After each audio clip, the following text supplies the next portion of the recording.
Hari ini kita akan melanjutkan kisah Koro Sensei dan para siswa di kelas 3E. Waktu kelulusan tinggal 6 bulan lagi, dan kelas 3E di SMA Kunugigaoka masih belum bisa mengeksekusi Koro Sensei. Alien yang telah menghancurkan 70% bulan itu berjanji akan menghancurkan bumi, dan dia harus dihentikan paling lambat bulan Maret tahun depan. Kemampuan bertarung para siswa telah banyak meningkat, tetapi belum cukup untuk mengeksekusi Koro Sensei.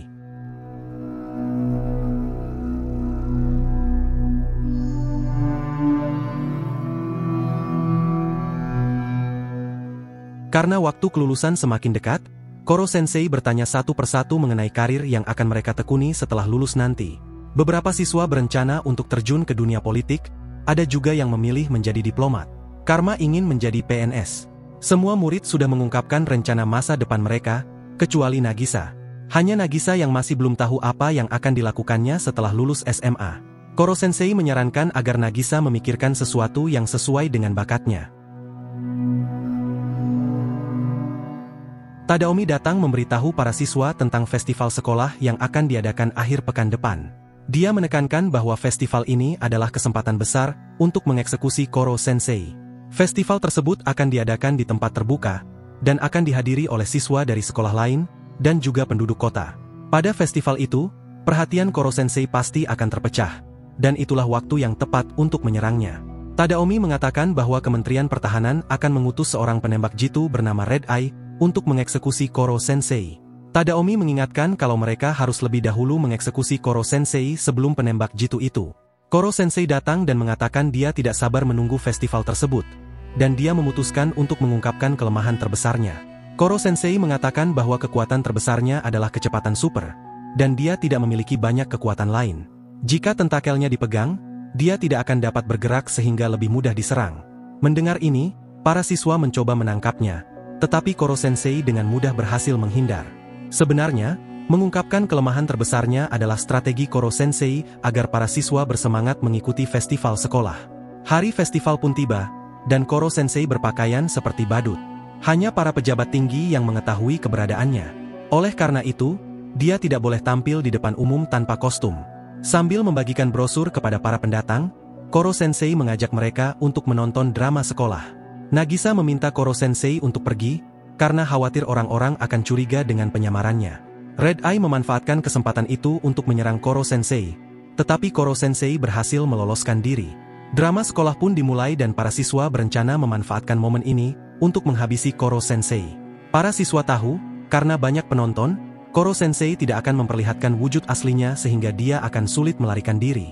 Meskipun mengenakan kostum buah persik, Koro Sensei berhasil menghindari serangan, dan tiba-tiba dia muncul di samping Red Eye. Tanpa disadari Red Eye, tiba-tiba dia sudah berada di atas panggung dengan berpakaian seperti salah satu pemeran drama, dan para penonton bertepuk tangan atas penampilan itu. Di akhir pentas drama itu, Koro Sensei berterima kasih kepada Red Eye karena telah berpartisipasi. Dan berkat dia, para siswanya bekerja lebih keras untuk mengeksekusinya. Tak lama kemudian, Koro Sensei menuju gudang sekolah, di mana siswanya sedang diancam oleh anak-anak nakal. Koro Sensei mengenakan kostum dan meniru Tadaomi. Dengan tentakelnya, Koro Sensei mencukur kepala anak-anak itu dan mendandani mereka dengan pakaian yang konyol. Anak-anak nakal itu ketakutan dan pergi, lalu Koro Sensei kembali ke sekolah bersama murid-muridnya. Setelah festival, Koro Sensei membantu murid-muridnya menyimpan semua peralatan drama. Pada saat itu Kayano memperlihatkan tentakelnya yang selama ini dia sembunyikan. Tiba-tiba, Kayano menyerang Koro Sensei. Kayano menyiramkan air untuk melemahkan Koro Sensei, lalu menggunakan tentakelnya untuk menyerang gurunya itu. Tetapi setiap kali menyerang, Kayano merasa sangat kesakitan dan Koro Sensei mendekat untuk membantunya. Kayano mengungkapkan bahwa dia adalah adik dari Yukimura Aguri. Dia menuduh Koro Sensei bertanggung jawab atas kematian kakaknya itu, lalu dia melarikan diri ke hutan. Para siswa bertanya kepada Itona apakah dia tahu bahwa Kayano memiliki tentakel dan Itona menjawab bahwa dia tidak tahu. Itona mengatakan bahwa karena Kayano tidak pernah melatih tentakelnya, dia pasti sekarang sedang merasakan sakit yang luar biasa. Para siswa ingat bahwa Yukimura Aguri adalah guru lama mereka dan bertanya kepada Koro Sensei mengapa Kayano menyalahkannya atas kematian kakaknya itu. Koro Sensei mengatakan bahwa dia akan menjelaskan semua tentang masa lalunya, tetapi pertama-tama mereka harus mencari Kayano, karena dia juga berhak mengetahui kebenarannya. Kayano sedang mengingat saat ketika Aguri meninggal. Saat itu dia pergi ke laboratorium Aguri untuk mengantarkan sesuatu. Namun, Ketika dia sampai di sana, dia melihat bahwa telah terjadi ledakan besar di tempat itu. Ketika Kayano sampai di laboratorium, dia melihat tubuh kakaknya terbaring di lengan makhluk bertentakel. Begitu makhluk itu pergi, Kayano mencoba membangunkan Aguri, tetapi kakaknya itu sudah tewas. Kayano kemudian menemukan sebuah tas yang di dalamnya ada jarum suntik yang berisi zat asing. Setelah mempelajari berkas-berkas milik kakaknya, Kayano mengetahui bahwa zat itu digunakan untuk menanamkan tentakel ke dalam tubuh manusia. Walaupun mengetahui risiko yang harus diterimanya, Kayano memutuskan untuk menyuntikkan zat itu ke dalam tubuhnya sendiri, agar dia bisa menjadi kuat untuk membalas dendam. Sebelum makhluk itu pergi, dia sempat meninggalkan sebuah catatan yang mengatakan bahwa dia dapat menemuinya di SMA Kunugigaoka, sebagai guru kelas 3E. Beberapa minggu kemudian, Kayano lulus ujian masuk di sekolah itu, dan dia memulai rencananya untuk membalas dendam. Keesokan paginya, Koro Sensei berhasil menemukan Kayano dan membawanya kembali ke sekolah. Tetapi Kayano masih ingin membalas dendam. Tentakel Kayano menyala dan dia mulai mengejar Koro Sensei. Serangan Kayano sangat menghancurkan, tetapi jika terlalu lama, tubuh Kayano akan rusak. Sambil menghindari serangan Kayano, Koro Sensei menciptakan bayangan kepalanya untuk menyadarkan Kayano. Dia berkata kalau serangan itu terus berlanjut, tentakel-tentakel itu akan menyedot kehidupan Kayano. Untuk mencegah kematian Kayano, Koro Sensei terpaksa membiarkan Kayano menyerang jantungnya. Walaupun itu bisa berakibat fatal bagi dirinya sendiri, Nagisa bertindak cepat untuk mengalihkan perhatian Kayano. Dia segera memeluk Kayano. Koro Sensei berhasil melepaskan diri dari tentakel Kayano dan kemarahan gadis itu pun sirna. Koro Sensei melihat pria yang pernah mengantar Itona dan dia pun mengejarnya. Pria itu bernama Yanagisawa, seorang psikopat yang telah merubahnya menjadi monster.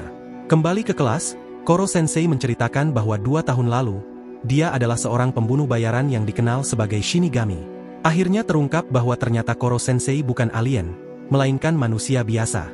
Senyumnya yang ramah dan kata-katanya yang manis membuat orang-orang mudah mempercayainya. Dengan cara itu, dia mampu menghabisi targetnya tanpa menimbulkan kecurigaan. Shinigami dianggap sebagai pembunuh bayaran terbaik pada saat itu, tetapi pada suatu hari dia terpojok dan ditangkap oleh sebuah organisasi ilegal yang dipimpin oleh Yanagisawa Kotaro. Karena kecerdasan dan kekuatan Shinigami yang luar biasa, Yanagisawa yakin bahwa dia akan menjadi kelinci percobaan yang sempurna. Organisasi itu berupaya untuk memasukkan zat antimateri ke dalam tubuh makhluk hidup. Untuk itu, dibutuhkan sejumlah besar energi saat subjek masih hidup. Jika eksperimen itu berhasil, subjek itu akan menjadi sumber energi alternatif selain minyak dan nuklir. Pada saat itulah, Koro Sensei bertemu dengan Yukimura Aguri. Aguri bertugas memantau perkembangan Shinigami. Suatu ketika pada saat mereka saling berkenalan, Yanagisawa memasuki ruangan dan memukul kepala Aguri dengan clipboard, sambil memerintahkannya untuk segera memeriksa kelinci percobaan itu. Ketika Yanagisawa pergi, Aguri mengungkapkan bahwa orang itu adalah tunangannya, hasil pilihan orang tuanya. Selanjutnya dia menceritakan bahwa pada siang hari dia bekerja sebagai guru di sebuah sekolah. Aguri mengatakan bahwa tantangan terbesarnya adalah membuat siswa-siswa kelas E berkembang menjadi siswa yang percaya diri. Selama berbulan-bulan, Shinigami terus digunakan sebagai tikus percobaan. Eksperimen tersebut menyebabkan tangan dan kakinya mati rasa. Shinigami juga selalu merasa kedinginan di bagian lehernya. Jadi, Aguri memutuskan untuk memberikan sebuah hadiah untuk Shinigami. Tidak terasa, sudah 1 tahun mereka bersahabat baik. Karena Shinigami selalu merasa kedinginan di lehernya, Aguri memberinya hadiah sebuah dasi. Namun, Aguri tidak bisa memberikan hadiah itu kepada Shinigami, karena itu melanggar aturan. Pada saat itu Aguri mengatakan bahwa mulai tahun depan, dia tidak bisa lagi menjadi guru. Yanagisawa memaksanya untuk meninggalkan sekolah dan fokus bekerja di laboratorium. Oleh karenanya, dia ingin memanfaatkan 1 tahun terakhir ini untuk membuat murid-muridnya bahagia. Aguri berterima kasih kepada Shinigami karena telah mendukungnya sejak pertama mereka bertemu. Aguri mengatakan bahwa dia berharap bisa menyentuhnya. Mendengar itu, Shinigami menunjukkan sebuah rahasia. Dengan kekuatannya, dia bisa menciptakan tentakel-tentakel kecil yang bisa melewati lubang terkecil, lalu membentuk tangan dengan tentakel itu. Dengan cara itu, Shinigami bisa menyentuhnya. Beberapa hari kemudian, Yanagisawa menerima berita bahwa 70% bulan telah hancur. Mereka melakukan percobaan di bulan dengan memasukkan zat antimateri di tubuh seekor marmut. Percobaan itu menghasilkan ledakan dahsyat dan menghancurkan 70% bulan. Dengan meneliti siklus pembelahan sel marmut itu, para ilmuwan menemukan bahwa pada tanggal 13 Maret tahun depan, Shinigami juga akan meledak dan menghancurkan planet bumi. Yanagisawa kemudian memerintahkan timnya untuk mengeksekusi Shinigami agar siklusnya berakhir. Aguri diam-diam mendengarnya. Aguri lalu memberitahu Shinigami tentang apa yang terjadi dan dia bermaksud untuk menyelamatkannya. Shinigami mengatakan bahwa dia pantas mati karena dia telah banyak mengeksekusi orang. Namun, Shinigami ingin merasakan kekuatan barunya terlebih dahulu, jadi dia memutuskan untuk melarikan diri. Shinigami menggunakan tentakelnya untuk menghancurkan kaca untuk melarikan diri. Aguri mencoba menghentikannya tetapi tidak berhasil. Aguri menemui Yanagisawa dan memintanya untuk membantu Shinigami, tetapi Yanagisawa marah dan menendangnya. Dalam proses pelariannya, Shinigami sudah mulai berubah bentuk. Jika dia pergi dalam bentuk seperti itu, dia akan menjadi monster jahat yang haus kehancuran, tetapi Aguri menyelamatkannya. Ketika Shinigami diserang, Aguri melindunginya dan dia terkena serangan itu. Serangan itu fatal dan tidak bisa disembuhkan lagi.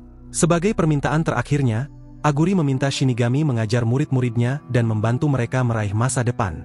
Sebelum pergi, dia mengambil dasi yang diberikan Aguri. Dengan kekuatannya, dia bisa berubah menjadi makhluk yang diinginkannya. Itulah asal-usul Koro Sensei dan dia mendedikasikan 1 tahun terakhir hidupnya untuk memenuhi janjinya pada Yukimura Aguri.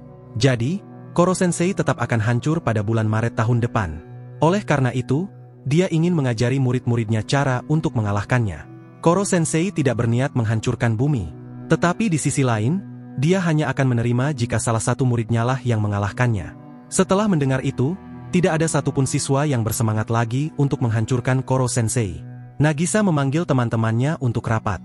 Meskipun Koro Sensei menjadi ancaman bagi planet bumi, semua siswa menyukainya dan sepakat bahwa Koro Sensei adalah guru yang luar biasa. Jadi Nagisa mengusulkan agar mereka mencari cara untuk menyelamatkannya. Namun, teman-temannya berbeda pendapat.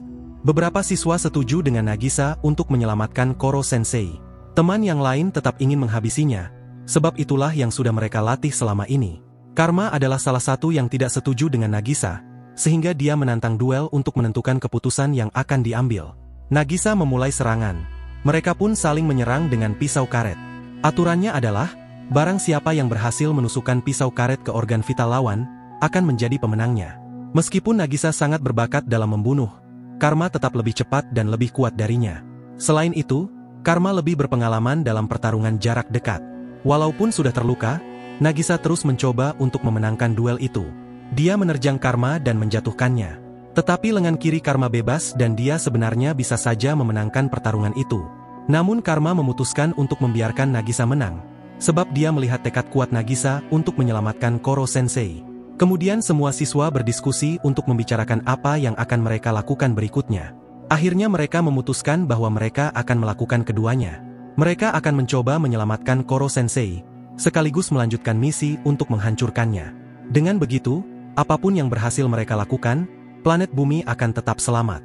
Beberapa hari kemudian, Ritsu berhasil mengumpulkan data rahasia tingkat tinggi dari negara asing. Data itu mengungkapkan bahwa peluang untuk melenyapkan Koro Sensei pada bulan Maret tahun depan hanyalah 1%.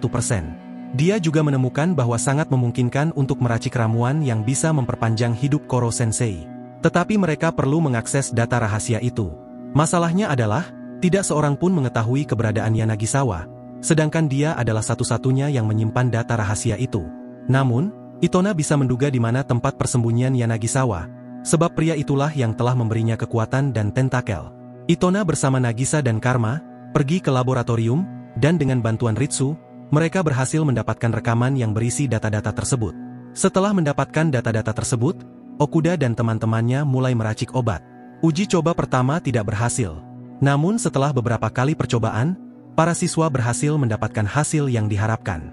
Keesokan paginya, obat itu sudah siap untuk diberikan ke Koro Sensei. Sementara itu di Kementerian Pertahanan, alat untuk menghancurkan Koro Sensei sudah hampir selesai.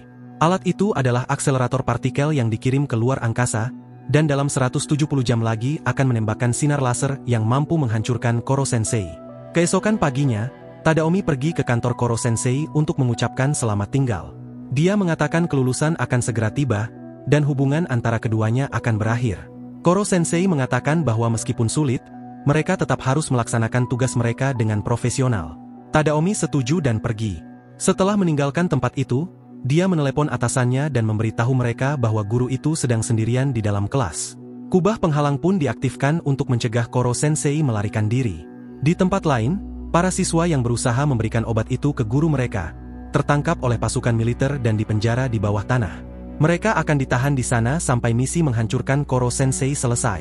Seorang petugas memberitahu mereka bahwa alien itu sedang ditahan di sekolah dengan menggunakan kubah penghalang.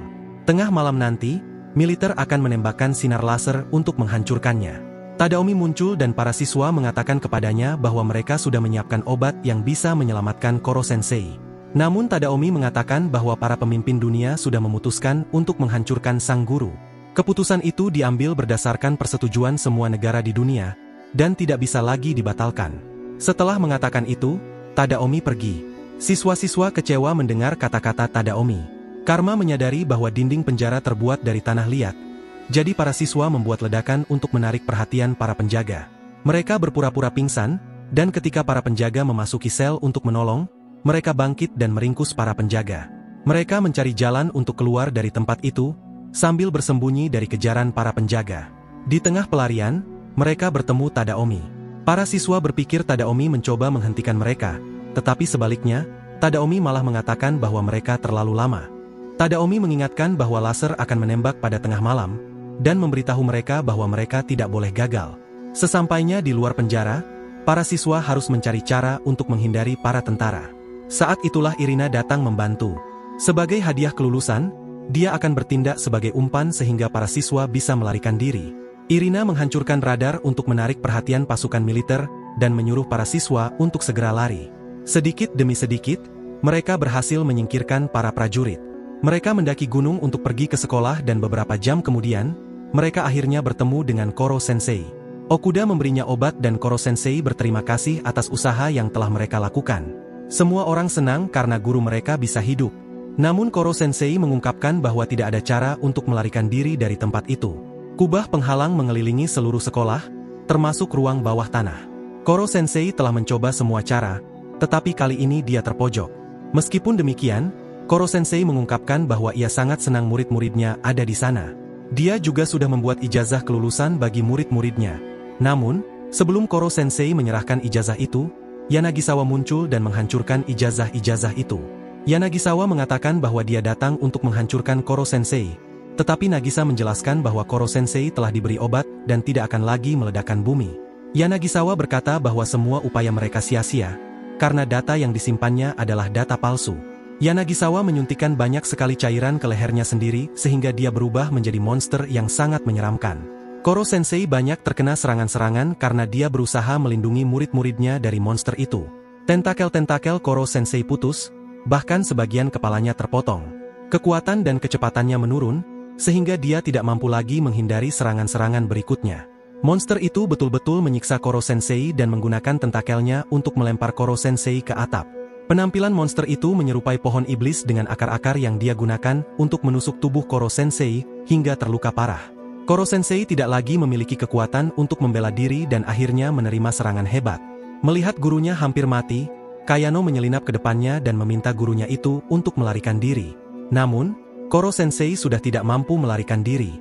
Monster itu menyerangnya, sehingga menyebabkan luka parah di perutnya. Koro Sensei memegang Kayano dengan tentakelnya dan meminta maaf karena telah menyerangnya beberapa minggu lalu. Kayano pun tidak sadarkan diri. Yanagisawa mengatakan bahwa kedua kakak beradik itu mati di depan Koro Sensei, dan dia tidak bisa melakukan apapun untuk menyelamatkan mereka. Mendengar hal itu, bangkitlah kemarahan Koro Sensei. Dia melepaskan energi yang sangat besar sehingga menghancurkan monster itu. Setelah menghancurkan monster itu, sang guru membawa Kayano ke dalam sekolah dan menggunakan kemampuan penyembuhannya untuk menyelamatkan nyawa Kayano. Koro Sensei telah mempelajari teknik penyembuhan itu selama bertahun-tahun sejak dia kehilangan Aguri. Lama-lama Koro Sensei kelelahan, tetapi usahanya membuahkan hasil, karena Kayano masih bisa disembuhkan. Di hadapan siswa-siswanya, Koro Sensei meminta mereka untuk membunuh dirinya sebelum pemerintah menembakkan sinar laser. Tidak ada satupun murid yang ingin membunuh Koro Sensei. Namun mereka akhirnya sepakat dan memutuskan bahwa itu adalah jalan terbaik. Jika tidak, pemerintah yang akan membunuh guru mereka. Para murid kemudian berkumpul di sekitar gurunya dan memegang tentakel-tentakelnya. Nagisa bertugas untuk melakukan bagian yang paling sulit. Dia memegang pisau karet dan bersiap-siap untuk menikam gurunya itu. Koro Sensei mengatakan dia bangga kepada semua murid dan bersyukur atas 1 tahun terakhir yang sudah mereka lewati bersama. Koro Sensei mengungkapkan bahwa mereka telah menjadi manusia-manusia yang hebat, dan dia sangat senang bisa mati di tangan murid-muridnya. Nagisa gemetar dan hatinya hancur mendengar itu. Tetapi Koro Sensei memintanya untuk tetap tenang dan tersenyum. Nagisa lalu mengucapkan selamat tinggal kepada Koro Sensei dan menusuk jantung gurunya itu. Sebelum mati, Koro Sensei mengucapkan selamat kepada kelas 3E atas kelulusannya. Dengan tersenyum, tubuh Koro Sensei berubah menjadi energi dan mulai menghilang. Sebelum betul-betul lenyap, dia sempat melakukan perjalanan untuk mengucapkan selamat tinggal kepada rekan-rekannya. Pasukan militer memperhatikan bahwa tanda-tanda vital Koro Sensei telah hilang, dan Tadaomi pun mengerti apa yang telah terjadi. Koro Sensei mengunjungi Irina, kemudian dia juga mendatangi Tadaomi. Teman-temannya sangat terpukul atas kehilangan Koro Sensei. Pada hari itu, Nagisa akhirnya mengetahui apa yang ingin dia lakukan setelah lulus nanti. Beberapa tahun kemudian, terlihat Nagisa kembali ke kelas E. Tempat itu sekarang sangat kotor dan terbengkalai. Nagisa menaiki tangga dan terkejut melihat dua siswa sedang berkelahi. Saat tiba di kelas, para siswa mengejeknya karena melihat penampilan Nagisa. Mereka tidak percaya Nagisa bisa menangani kelas E. Meskipun terpojok, Nagisa meminta para siswa untuk duduk, karena pelajaran akan segera dimulai. Salah satu anak nakal mengancam akan membunuh Nagisa, tetapi Nagisa malah senang mendengar kata-kata itu. Bagi dirinya, kata-kata seperti itu malah menimbulkan keberanian dan kepercayaan diri. Nagisa mengagumi Koro Sensei dan berjanji akan melakukan yang terbaik untuk membuatnya bangga. Meskipun dia tidak secepat atau sepintar Koro Sensei, Nagisa bertekad untuk menjadi guru sebaik dia. Setelah berpura-pura menyerang murid yang mengancamnya tadi, Nagisa mengucapkan selamat kepada anak murid itu karena sudah mencoba membunuhnya, dan mengatakan bahwa dia punya waktu sampai lulus. Apakah menurut kalian Nagisa akan bisa menjadi guru yang baik bagi murid-murid di kelas 3E?